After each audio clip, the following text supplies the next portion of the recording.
So what we saw was Twitter's stock dropping 10%. But that doesn't matter. Yeah. See, it doesn't matter to Jack Dorsey and the board of Twitter. The point is that Twitter and all the other social media platforms, Silicon Valley, and this is you got to remember, this is a global movement. This isn't just a couple of disaffected individuals in the United States who don't like his policy on immigration or whatever. Yeah.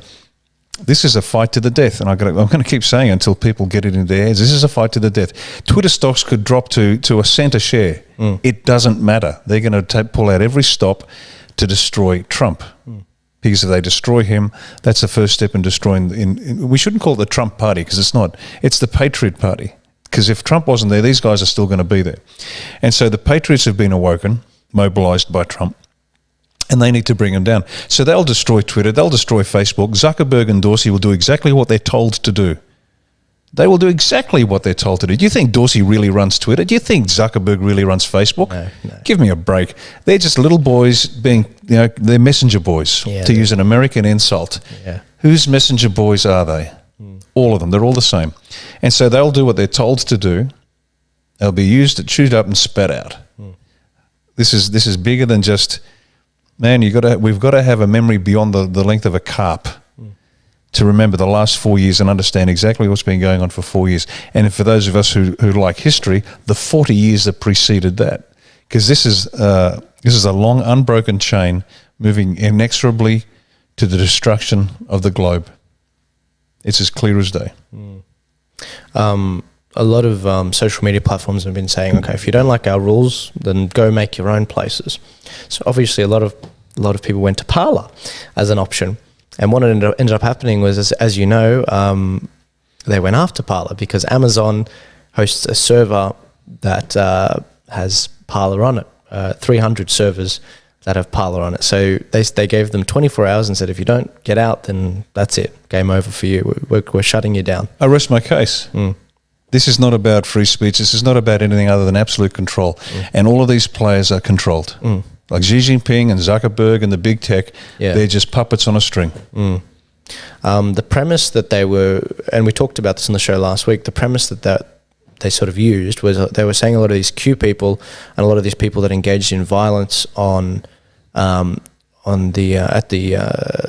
week on the 6th of January in the Capitol were from Parler. Well, it turns out the 13 people that were arrested weren't even on Parler.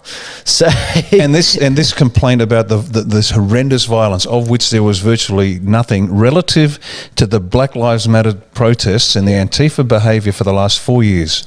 Not a word from anybody. And all of a sudden, some tragic deaths occurred, and that is tragedy. But relative to what has occurred over the last 4 years, this is nothing. That's right. And these same individuals have been dead silent. Zuckerberg, Dorsey, all of them. Silent. And then this happens, well, I'm sorry, you're off. That's right. You're off. So, folks, you're going to have to trust yourself, think for yourself, read the data, make your own mind up. And if it means you are standing on your own, guess what? You're probably right. Anyway. Twitter and Facebook had a very big role in setting up those Black Lives Matter things, and over 33 people died from those. Is AOC going to get locked up? Is she going to get asked to resign, just like she's asking people like Ted Cruz and Josh Hawley to resign? No, because rules for thee, but not for me. So what does this look like? I hate holding the remote because it's like I'm in a situation where it's like, okay, we're going down the avenue of what if Biden wins. Well, this is the situation where we're going to look, and it's quite scary. If you lose in Australia, in America, this is the sort of stuff that these crazy people have in mind for us. Check it out. When Biden wins, we'll go through all the Republican voters, and Homeland Security will take the children away. And we'll put them into re-education camps. Amen. In these times, which are unique, we need as close to him. What are we going to do if we don't like it? Go to the White House and throw Molotov cocktails.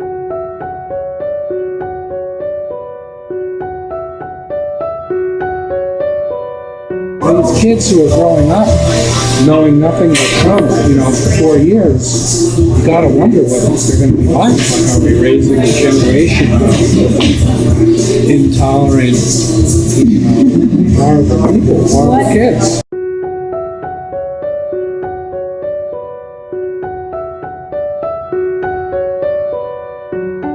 Enlightenment camps. Right. They're nice. They have Sesame Street characters in the classroom, and they watch PBS all day. I'm gonna go home and watch it. Dumb.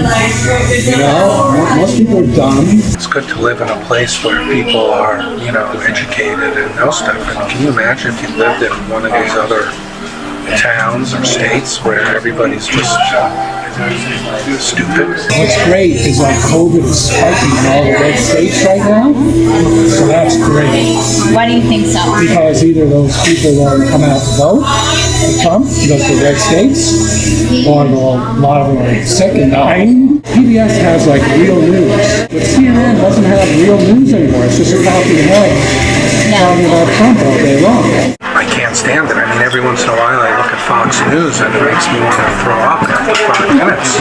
It's all this Joe Biden shit now, all the Joe Biden scandal, which is all made up. It's all ridiculous. And they are pushing them so hard. It's unbelievable. So do you guys just ignore it? Yeah. Anyway, not a fairly bleak future, guys. I'm sure you might agree. But that's the reality. The purge is on. Just in case anyone didn't know, and this is from Tim Pool, Signal is a product of Whisper Systems, which was acquired by Twitter in 2011. Jack is celebrating his app being number one after a concerted effort to remove their competition. Parler was number one until it got nuked. Rick, you've been warning about that, haven't you? Fight to the death. It is a fight to the death. They will come in for your kids. I don't know how long I've been saying it. It's the logical step towards the end to compel you to behave the way they want you to behave. Just on Signal, people keep saying, "Oh, Rick, get on a Signal quick so we can communicate." It's all being captured, folks. Don't think. Look, we have the operating assumption that everything we write and say is recorded, and so we know that. Stop thinking that you have any privacy. And when they win, that doesn't mean they stop. They will keep going. Please look up sociopaths and psychopaths to understand the nature of the enemy that you are combating. They will not stop. Yeah. And even when they have removed every non-compliant individual, then they turn on themselves. Yeah. That's the nature of the beast. It's happened in every communist country. They turn on their own. And the people that think that they're going to survive and oh, God, I've spoken to so many people, otherwise educated people, that think, don't worry about the sheep. Let the sheep die. Yeah, they're too dumb to survive, so they deserve to die. And these fools think they're going to be allowed to survive. They're not. They're the first ones up against the wall once the revolution's complete. There is no stop for these people. And it doesn't work. This censorship doesn't work. I mean, I was telling you an example off camera, which I can't say on camera, about some white nationalists we've actually helped to de-radicalize from what we've been doing. I want a national, a royal commission into how a lot of these political, no, not even political, just social media platforms radicalize or unradicalize people. I want some numbers. Because the amount of, as I said before, the amount of Black Lives Matter protests that were set up on Facebook, which led to deaths, and we can draw a line from here to there. This is the rally, this is the death of the person, this is the cop that was killed. You know, there's no accountability. But I know that platforms like Parler did de-radicalize people. And this show has de-radicalized people, yet we're going to be in a situation where that I know we're going to get banned. It's only a matter of time. But they'd be happy taking us off even though we're getting de-radicalized. So what ends up happening is we get put underground. We go to our own little environment where we're with like-minded people, which is not a good thing, guys, because then we don't get exposed to new ideas. I didn't become a conservative because I stayed with my progressive crowd. I listened to a bunch of different views. That's how I corrected my course. And so this really ties into this next quote. Censoring and purging political viewpoints will not make the ideas suddenly disappear. It will only make these viewpoints go underground, create resentments, and make wounds fester. That's from Patricia on Wooka. Funnily enough, after the events of the week of last week, we saw Trump's approval rating go up 48%, just like that. Not surprised in the least. So it seems like the media, people definitely don't trust the media, but it's very entertaining, isn't it, to see what's happened. Last thing I'll say on the protests in Washington DC, another person we got an update on was Adam Johnson. He was seen carrying a lectern away, which is a video that a photo that went viral around the internet. And here's him. He's actually just behind the lawyer here on the left. If you watch the video of that, basically talking with his lawyer and admitting that yes, he was there. He was making off with a lectern, and it's pretty incriminating.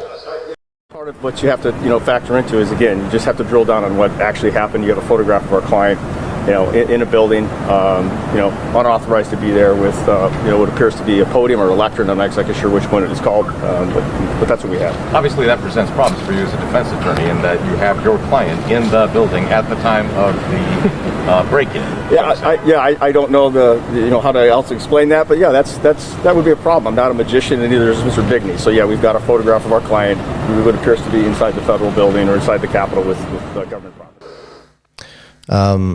I like putting names to faces so you guys can follow this stuff up, because this is not... I listen to a lot of people, and when I say people, I don't mean mainstream media. I mean people that I have filtered over the last 5 years just to get the facts, and I see their hit rate. And then once you get a few of those people, it's like, okay, that's how I got to the position I'm on now. That is why I came to the conclusion before about the Capitol riots. It's like, okay, this is where we stand. And this is the last thing I'll play. It's from Alex Jones, of all people, denouncing the Q people and what they basically did, going in and breaking into the riot. Because we know there are Q people that went in. The guy with the horns that went in that we showed last week, we showed his name last week. We know he was a follower of Q and a subscriber of Q because he was talking on camera I think a year ago about it, but here's Alex Jones.